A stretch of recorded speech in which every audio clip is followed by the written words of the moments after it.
உங்களுக்கு இந்த மாதிரி அழகான ஒரு ஜெல்லி ரெடி பண்ணுமா? வாங்க எப்படி பண்ணுறதுன்னு பார்க்கலாம்.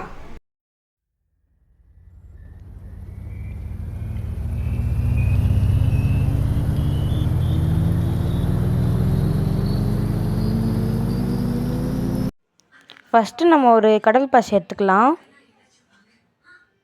ரைஸ் இப்போ எடுத்து வச்ச கடல் பாசியை பார்த்திங்கன்னா பிச்சு போட்டுக்கலாம்.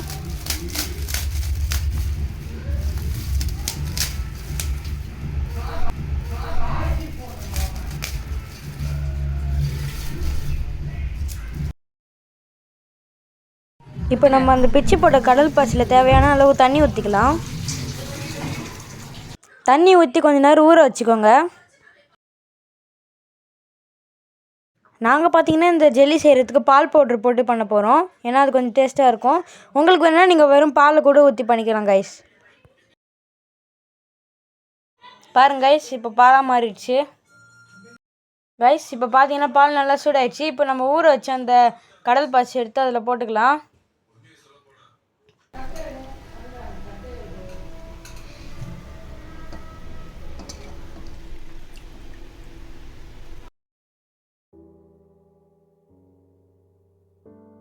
ரைஸ் இப்போ பாருங்கள் நல்லா கரைஞ்சிச்சு கடல் பாசி. இப்போ நம்ம சீவி வச்சு அந்த பாதாம் எடுத்து அதில் போட்டுக்கலாம்.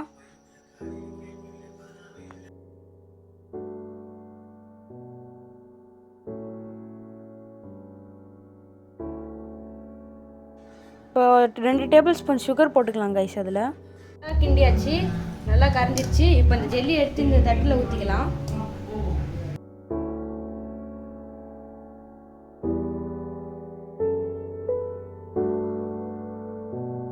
கைஸ் இப்போ பார்த்தீங்கன்னா இந்த ஜெல்லி எடுத்து நம்ம பிளேட்டில் ஊற்றியாச்சு.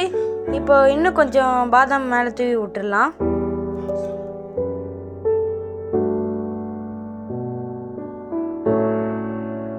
கைஸ் கொஞ்ச நேரம் வெளியே அப்படியே சூடு ஆறுற வரைக்கும் வச்சிடலாம். அப்படியே பாருங்க கைஸ், கொஞ்சம் ஜெல்லி மாதிரி வந்துடுச்சு. இதை அப்படியே எடுத்துகிட்டு போய் ஃப்ரிட்ஜில் வச்சிடலாம்.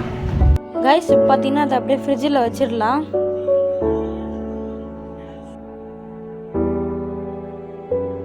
A few moments later.